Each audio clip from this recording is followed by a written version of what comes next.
Assalamualaikum warahmatullahi wabarakatuh. Perkenalkan saya Juliana, NPM 1905 170003. Di sini saya akan menjelaskan tentang sampling audit dalam pengujian substantif.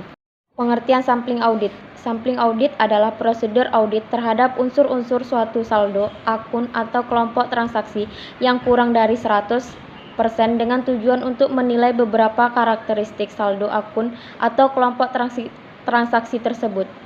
Rencana sampling untuk menguji substantif dapat direncanakan untuk memperoleh bukti bahwa saldo akun tidak mengandung salah saji material atau membuat estimasi independen mengenai jumlah tertentu. Ketidakpastian, risiko sampling, dan risiko audit. Audit dibenarkan menerima beberapa ketidakpastian dalam pengujian substantif jika biaya dan waktu yang diperlukan untuk melakukan pengujian data 100% atas item dan populasi dalam pertimbangannya lebih besar daripada konsekuensi kemungkinan kesalahan pendapat karena menguji sampel data. Sampling audit dalam pengujian substantif ditunjukkan baik untuk risiko sampling dan non-sampling. Risiko sampling yang berkaitan dengan pengujian substantif adalah risiko kesalahan penerimaan dan risiko kesalahan penolakan. Risiko kesalahan penerimaan berkaitan dengan efektivitas audit dan risiko kesalahan penolakan berkaitan dengan efisiensi audit. Pendekatan sampling statistik. Ada dua pendekatan yang dapat digunakan auditor, yaitu yang pertama ada sampling PPS atau Probability Proportional to Size. Yang kedua, sampling variable klasik.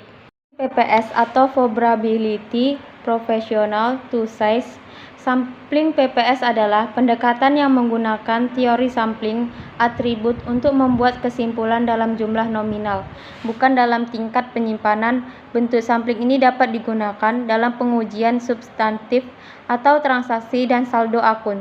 Tujuan utama atas sampling ini adalah untuk mengestimasi secara independen nilai kelompok transaksi atau saldo. Adapun rencana sampling PPS, yang pertama ada menentukan tujuan rencana, yang kedua ada menetapkan populasi dan unit sampling, yang ketiga ada menentukan ukuran sampel, yang keempat menentukan metode pemilihan sampel, yang kelima melaksanakan rencana sampling, yang keenam mengevaluasi hasil sampel. Keuntungan sampling di PPS ada 3. Yang pertama, lebih mudah digunakan karena auditor dapat menghitung ukuran sampel dan mengevaluasi hasil sampel secara langsung atau dengan bantuan tabel. Yang kedua, ukuran sampel PPS tidak didasarkan pada beberapa ukuran penyimpangan yang diestimasi pada nilai audit. Yang ketiga, sampel PPS lebih mudah dirancang dan dipilih sampel dapat dimulai sebelum tersedia populasi yang lengkap. Kekurangan sampling PPS ada 2. Yang pertama, jika kekurangan sajian ditujukan dalam sampel tersebut, evaluasi atas sampel tersebut memerlukan pertimbangan khusus. Yang kedua, pemilihan saldo nol atau saldo dengan tanda yang berbeda memerlukan pertimbangan khusus. Sampling variabel klasik. Dalam pendekatan ini, teori distribusi normal digunakan dalam mengevaluasi karakteristik populasi berdasarkan hasil sampel yang digambarkan dari populasinya. Sampling variabel klasik bermanfaat bagi auditor pada saat tujuan audit berkaitan dengan memungkinkan kurang saji atau lebih saji dari saldo akun dan keadaan lain ketika sampling PPS tidak dapat atau tidak efektif.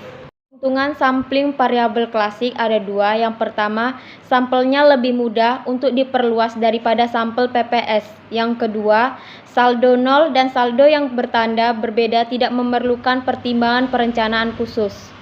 Kekurangan sampling variabel klasik ada 2. Lebih rumit dibandingkan dengan PPS. Auditor perlu bantuan program komputer untuk merancang sampel yang efisien dan mengevaluasi hasil sampel. Yang kedua, untuk menentukan ukuran sampel, auditor harus mempunyai estimasi penyimpangan standar karakteristik yang dikehendaki dalam populasi. Sampling non-statistik, menentukan ukuran sampel. Pertimbangan yang hati-hati dalam perencanaan sampel harus dilakukan untuk memperoleh sampel-sampel yang efisien dan efektif. Hal ini dihasilkan dalam sampel statistik secara eksplisit, menspesifikasi faktor-faktor penting, dan menghubungkannya ke model matematika. Mengevaluasi hasil sampel, dua metode yang dipakai dalam memproyeksikan salah saji dalam sampling non-statistik adalah: yang pertama metode rasio, yang kedua metode diferensiasi. Sekian dari presentasi saya. Wassalamualaikum warahmatullahi wabarakatuh.